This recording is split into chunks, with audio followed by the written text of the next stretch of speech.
Welcome back. Today we're talking rookies. What rookies are going to make the biggest impact? Last year we had Carson Schlesinger win defensive. Offensive, we have Tedero McMillan, my Carolina Panther, win Offensive Rookie of the Year. We're also going to break down Coach of the Year. I think that's going to be Mo's favorite. If I had to guess, Sexy's back in the building for today's Dynasty episode. expert. Dynasty guy, 20 leagues. What do you know about some rookies? If you want to take these odds, we're doing all of it on BetMGM. Use code BETS when you sign up. Not only will we get up to $1,500, we'll also get Unc's draft guide. So if you have fantasy drafts coming up, which all of us do, make sure to head over there. Use code BETS when you sign up, and you can get in on the draft guide. Extreme side note, but was last year's Defensive Rookie of the Year like the least talked about of all time? Carson Schlesinger. Yeah. Carson Schlesinger is the first linebacker to win since 2009. Brian Cushing, or interior linebacker. So I kind of felt Leonard. that Shaq Leonard's technically not an interior offensive linebacker. That's what I What was about, thinking. I'm D'Amico? thinking like straight up MLB. D'Amico in 06. Yeah, I was saying the last one I think was Brian Cushing in 2009. Yeah. He's interior middle linebacker. Carson Schlesinger is just a tackle machine. Anyway, digress. We're talking offensive first. We're not going to defensive just yet. We will get into defensive. Let's start with Offensive Rookie of the Year. Obviously, we have Jeremiah Love leading the pack at +4 hundo beans. We have Fernando Mendoza not too far behind. Jadarian Price, first-round rookie, right? Back into the first round. Still a first-round rookie running back. Carnell Tate, a top 4 pick. And then the receivers kind of get rattled off after that. Jordan Tyson, Mekhi Lemon. Carson Beck, who we way saw up last night. I think he's going to start sooner than people think. I could see it. I could see it. But I think it's going to be a similar situation if, like, we're looking at the best, If you want best to pick case. him, Carson Beck? No, I'm like, these guys are too good of odds for me. You know me, I'm going way down the board. I don't mind the round. Carson Beck play, but I feel like he's going to have a lot like a Tyler Shuck type of vibe where he just comes in a little bit late and you just can't get enough. Yeah. That's fair. If he does well. That's Even like saying he does well. Another example is like Purdy. He came in late, still Yeah. wasn't enough, even though he's like Yeah, balling. I think they don't sign. You don't sign someone to a 2-year deal and then just throw Beck in right away. So I think there's going to be a good 8-9 games in that spot for him. So Do they also have, is it Gardner Minshew? Yeah, Gardner Minshew. But I feel like even he might get in there if, like, for a little chance before Beck does. maybe If they had maybe. Gardner, I'm surprised. Like they were like, we have to pay Gino. Gino. Or, sorry, Jacoby. Same Yeah. guy. Yeah, no, fair enough. Same dude, different. Similar. Okay, all right. Mo, what do you have for your offensive rookie of the year? I'm going to stay right here on this Yep, page. yep, nice and safe.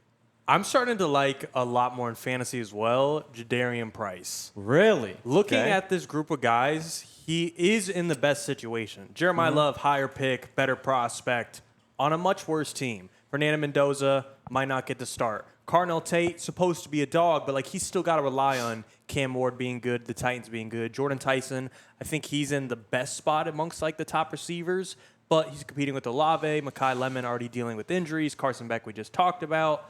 I just think of all these guys, he's the only one that's like on a really good team and is going to be the starter for at least the first few months. Like we know Charbonnet, I've seen different timelines. Is it going to be November? Is it going to be December? I think that's a little bearish. December's a little far out. But we know at the bare minimum it's probably going to be early November for him to come back to where he has, like we talked about, Carson Beck might have the late hot start. Even that, I think we're just like yapping. Yeah, it's just. But Jadarian Price could have an early hot start, and that momentum could just continue throughout the whole year.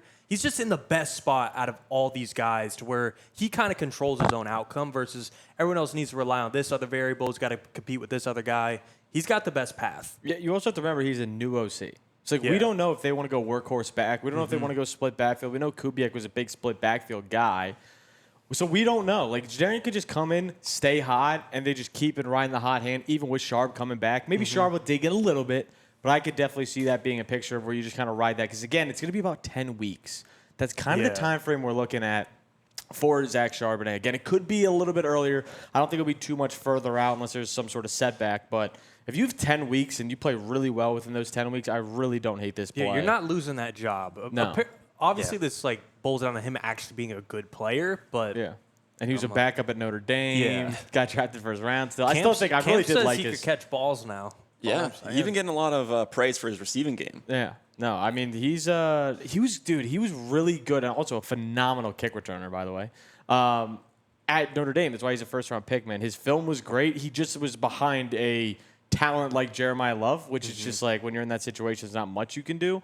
But in the snaps that he got, like he was a really, really good ball player, very patient runner, very akin to a Kenneth Walker, what they just had.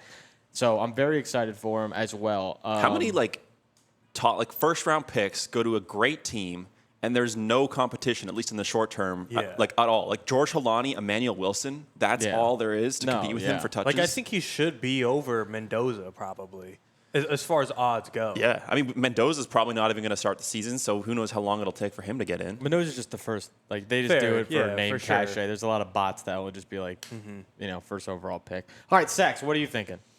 Yeah, so Let's cook. you guys know I like to go a little further You down the gotta say board. someone I've never even heard. Like, just when you say the name, I'm curious if I'll know the team. I can already tell you exactly where he's going. Yeah, Where the fuck is this stupid ass you know where I'm going. You know where I'm going. I don't even know You where haven't it is. heard of him until I brought him up last week. I'm going with Cyrus Allen plus 8,000. 5th round pick to the Chiefs this year.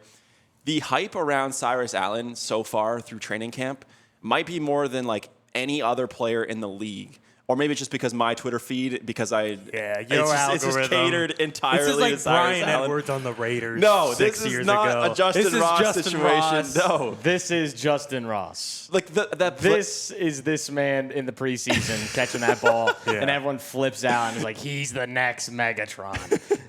Okay, but like he has already like put himself in a position in this offense where he has become like a very trusted guy for Mahomes. Mahomes has said it. Fucking Andy Reid has said it. He is already on the first team reps as a 5th round rookie. And everybody talks about like, oh, the Chiefs have done, like it's happened every year with the Chiefs, like Jalen Royals, Justin Ross. But like those guys, it was significantly more hype and there wasn't like anything else to back it up. And like we've seen what the coaching staff is doing to help back it up by putting him with the first team, giving him those reps with Mahomes. And sure, his college numbers weren't great. He didn't really produce much until even really his final season of college. But the underlying numbers really are there. And I don't know how familiar you guys are with Matt Harmon's reception perception, but he put he put a page out for Cyrus Allen, and he was dominant. I'll put up a graphic where it shows his success by route based on which route he runs. A lot of green on this thing. And then if you look at his success rate versus man, 75%, which is in the 86th percentile of all receivers. Okay. And of everybody in the 2026 class, he was 3rd, only behind Carnell Tate and KC Concepcion. That's against man. And then against zone, 83.7% success rate, 82nd percentile, 2nd in this class, only behind Jordan Tyson. So he can win routes at all levels. He can win routes against man, win routes against zone. And that's kind of what the Chiefs need. They don't really have guys like the best route runners on their team. Yeah. Worthy, pretty ass. Tyquan Thornton, pretty ass. And then even like Rashee Rice, like he's not the best man beater. So this is a role that they need filled. Somebody who can. So you expect him to be like relevant this year? Yeah, I think like a redraft there's so much opportunity in this offense with how shallow their receiver room is, and I don't think like based on the current landscape of the Chiefs offense, he has a good chance of winning Offensive Rookie of the Year. But if something happens with Rashee Rice, where like, I don't know, the legal stuff, he gets injured, there's a lot of like what ifs with Rashee right now. Mm-hmm.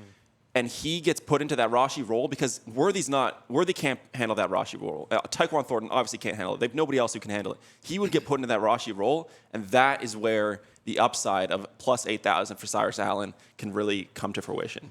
It's going to take a little extra help, but I think he does have potential there. I wish Uncle's here.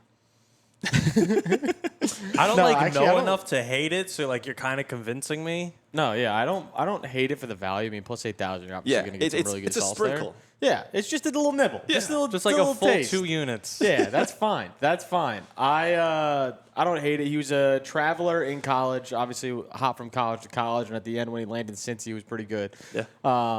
And obviously he did really well there. Sometimes I don't know how to feel.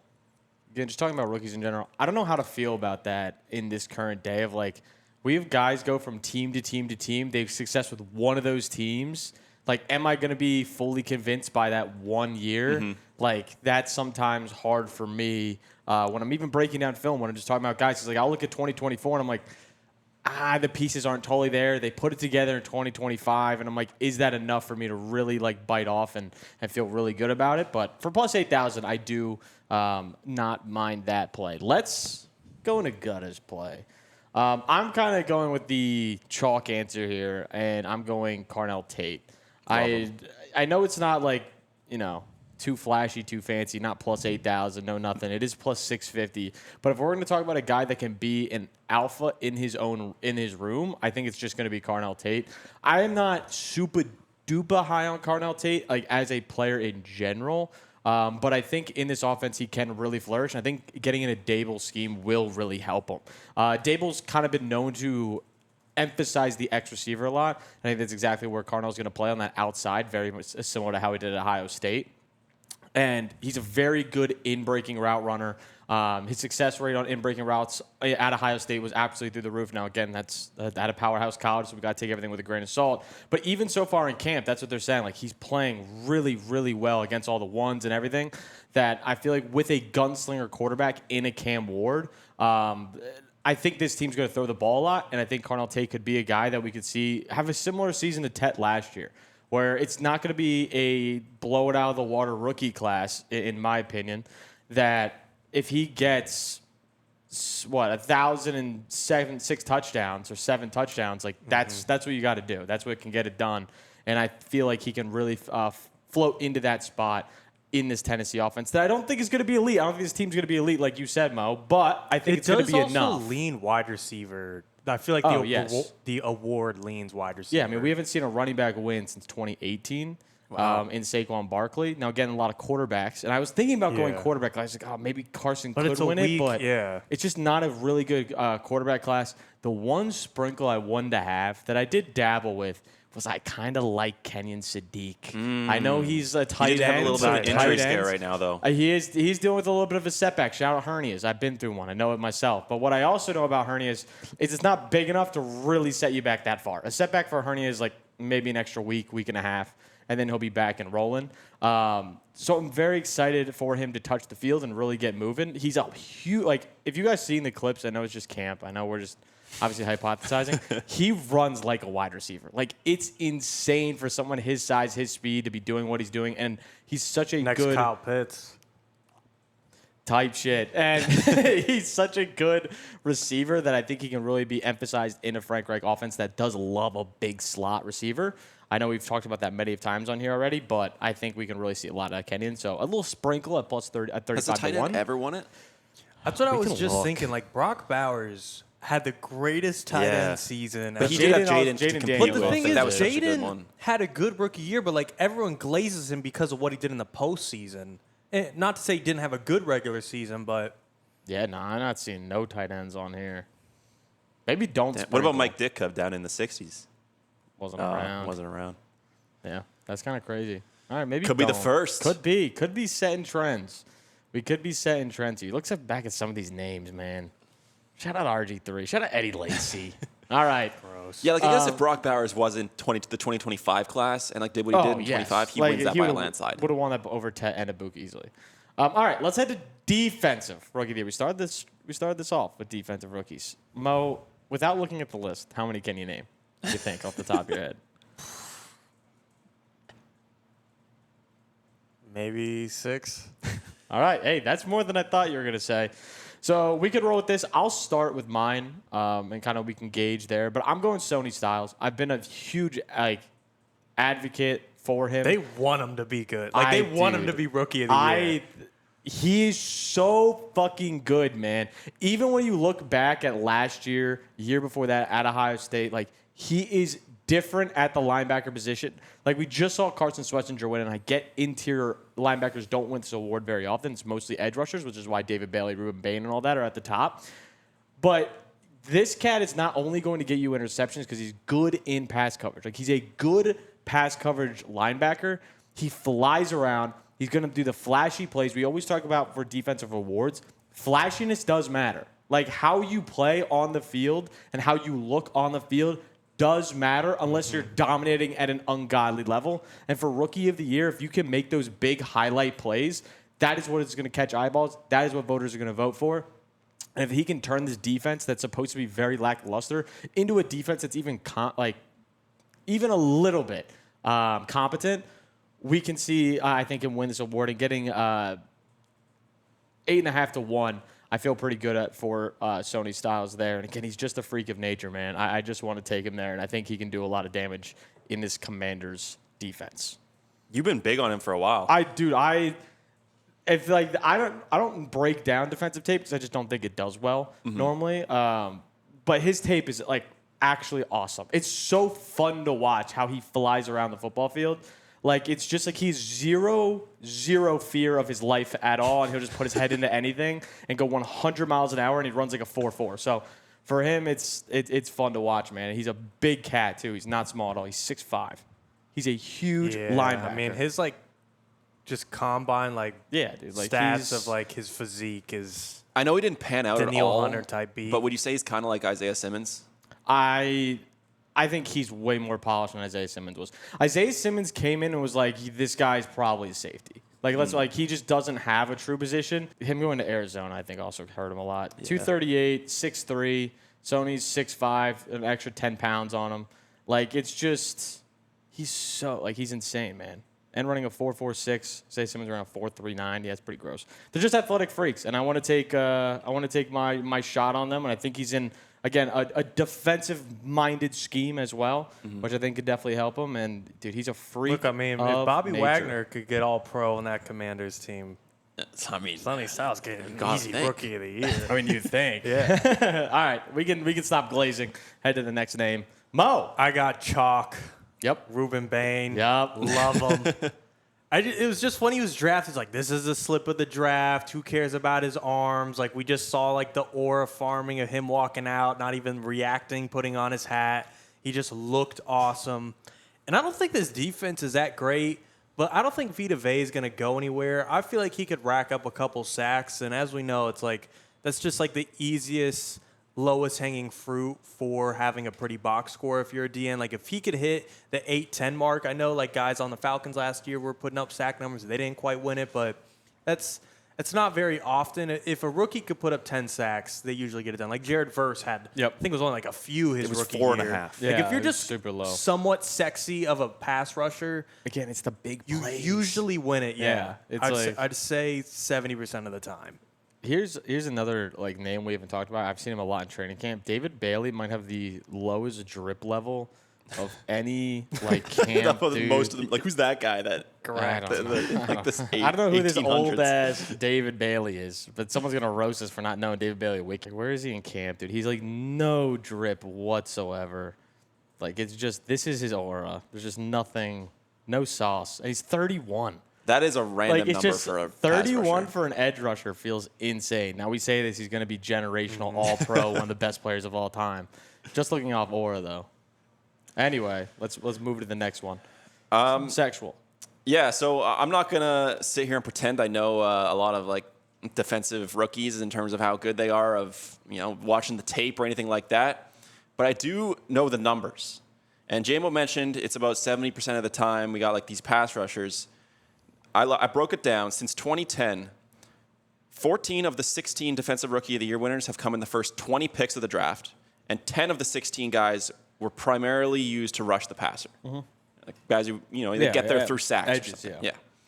So there's not that many guys who fit both those criteria, and the two guys that immediately came to me were the guy we just talked about, David Bailey. Yep. Who, shout out, dude. He's no a beast. aura. He is a beast. He led college football in sacks in 2025. He's phenomenal. 14 and a half. He's phenomenal. So if sacks are the main way that defensive guys can win this award, and David Bailey's going to a defense where he's immediately going to be one of the top premier guys there. He is probably their best edge rusher right now.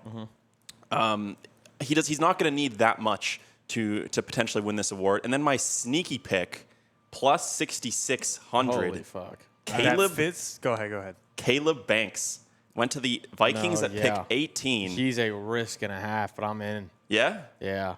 See, do you know anything about him? Not really, okay, no. Fine. All I know is he was taken high, he's going to rush the passer, and he's in this Brian Flores defense who Brian Flores is a master at Goat. rushing, like getting people to rush the passer. He turned Andrew Van Ginkel into a pass rushing stud. That guy was borderline irrelevant on the Dolphins, and then he goes to the Vikings, and he's had 2 fantastic seasons with them. So I think that if anyone's going to make the most out of Caleb Banks, it's going to be Brian Flores. And if he makes a few plays, as we said, it's those big plays, and Brian Flores can make those big plays happen. It's just, this is like his biggest thing. Yeah. It's just injuries, injuries, injuries. Bro, Yeah. I went Up to the ass. Florida and I didn't even know that. Like you said, Caleb Banks, that was first time. He had a Yeah. fantastic 2024 season. No, his 2024 was great. He just It keeps is the getting injuries, yeah. injured, and it's the same foot over and over again. But if he can stay on the field, like when he got taken, everyone's like, reach. Talent's there. There's just a lot of concerns. But overall, I don't think it's a bad value. It's 66-1. Similar to Cyrus Allen, just sprinkle. Yeah, it's an interior guy, so obviously Just a that's the little tough something. part. But Those interior guys do win them a lot, like Sue, Donald. Like obviously those yeah, guys are those better. two of but the like, greatest defensive tackles of all time. But like yeah, it can happen. Caleb Banks would Sheldon be my Richardson, combo. Sheldon Richardson won it too. Okay. Fair enough. All right, I don't mind that. Another sprinkle I like, just because I like talking some rookie defensive players here. I don't mind. Obviously, everyone and their mom's going to comment Caleb Downs is going to win it. If you want to sprinkle, it's a safety. He could. I'm not in love with that pick. I do like the Clemson guys, TJ Parker, Peter Woods, both talents that were supposed to go in the top 10, and then Clemson fell off a fucking cliff last year. So I really don't mind those guys as well in that spot. But one of the main ones I kind of want to just highlight is Mansour, top 6th pick, going to the Chiefs. Phenomenal corner, easily the best corner in this draft. Can kind of do everything you're looking for. And if he can make, again, those highlight, flashy, big plays, pick six, whatever, I think he can really be in the conversation. So I really don't mind that at 13. Opportunity's going to be there or too 9 to with 1, them getting excuse rid me. of all their corners. Yeah, exactly. Easily. All right. Mo, your time to shine here, kid. Your time to shine. You can't pick Sean McDermott. Coach of Thank the year. God. So I'm actually down to 7 candidates, which is a lot. You've I thought you were going to say Seven guys that fit, like how you just did 14 in the last blank, 10 in the last blank, like 7 candidates somehow fit the last few. So the stats I used were 19 of the last 20 winners weren't projected to have a 10-win total. So like Kyle Shanahan, Andy Reid, Dan Campbell, like if you're expected to be a good team, you don't have any adversity. Another metric I use, 18 of the last 20 didn't have a playoff win last year.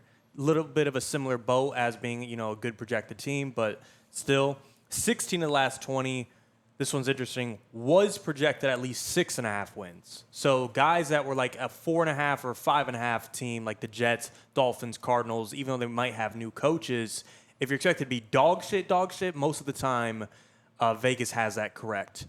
13 of the last 20 winners, either the coach or the quarterback, one way or another, it was their first year together. And then 16 last 20, this is the most controversial one. There was controversy around the QB. There wasn't like Really? Little subjective. Is that is. subjective to you or? yeah. Okay. But say like Lamar, when John Harbaugh won in 2019, there was controversy about Lamar at that time. Like right now, today, there'd be no controversy about him. But like About like if he's a quarterback or if he's a running back kind of thing? yeah, just like there's controversy about him. Is he good or is he not? So that narrowed it down to 7 guys for me. Kevin Stefanski. I'm eliminating him, though, because I don't think a guy will win 3 times in a row. Or excuse me, not in a row, Unless. but 3 times. Todd Monken. He's still alive. I'm not going to eliminate him. KOC. He's still alive. I'm not going to eliminate him. John Harbaugh. He's the odds-on favorite, but a weird stat. I don't even know if this is a real stat, but the coach of the year favorite for the last 12 seasons has not won it once. Like, no matter, I don't know if that matters at all. I don't know if anyone cares, but the odds-on favorite hasn't hit one time. Until this It's year. always a trap. Like, last year was Ben Johnson by a mile. Didn't win it. Great season, but didn't win it. So I am eliminating John Harbaugh. And then Kellen Moore I do like together, but it's not really his first year with Shuck. I would say that's debatable because they only had half a season together, but just going by the raw numbers, it's not their first year together. So I would eliminate him. Mike McCarthy, another controversy. Like, not his first year with Rodgers, but like kind of his first year with Rodgers. So he's still technically live, and then the final Definitely one. not his first year at Rodgers. But No, yeah. but like on the new team. Yeah. And then Yes. Robert Saleh. My two favorite are Saleh and KOC, and Saleh is I think like the 4th odds-on favorite. KOC is like plus 3,000. I'm gonna go with Kevin O'Connell. Okay. All right. So you're thinking a big year out of Kyler? Yeah, I just think has the path to where if he somehow wins this division, it's clear cut. Obviously, that's the hardest path because Robert Saleh being in the AFC South, a much weaker division. KOC arguably in the toughest division. But even if they don't win it, they could go 12-5. If they can make the playoffs with a good record that's not just sneaking in 10-7, I'm talking like 11-12 plus, I think they give it to him because I eliminated Stefanski because I said your guy can't win 3 times in a row. Winning twice, very doable, very different story. Stefanski did it. Stefanski won it twice. Rivera won it Vrabel, twice. I think Belichick's won it a few times. I just think with the controversy around Kyler, checking all the other boxes, I believe in him. I really like Plus that pick, the and it odds. feels like a really good The like, odds, value on it. yeah, are crazy. For such a good coach. Yeah. Yeah, I think it's a phenomenal pick. All right. Sex. What are you thinking? So I actually did something pretty similar to JMO in terms of like making a bunch of like looking at the past winners and seeing like what you need to do to qualify. I didn't go 20 years back. I only went 10 years back. And there was a few criteria with them. All but one of the past 10 Coach of the Years have had at least 4 more wins in this season than they had in the previous season. Or the team did, not the coach. The only one who didn't was Vrabel in 21. And then all of them made the playoffs this year, so you have to make the playoffs. And none of them had an elite established quarterback already. Yeah. So, no like Josh Controversy. Allen's, no Lamar Jackson's, anything like that.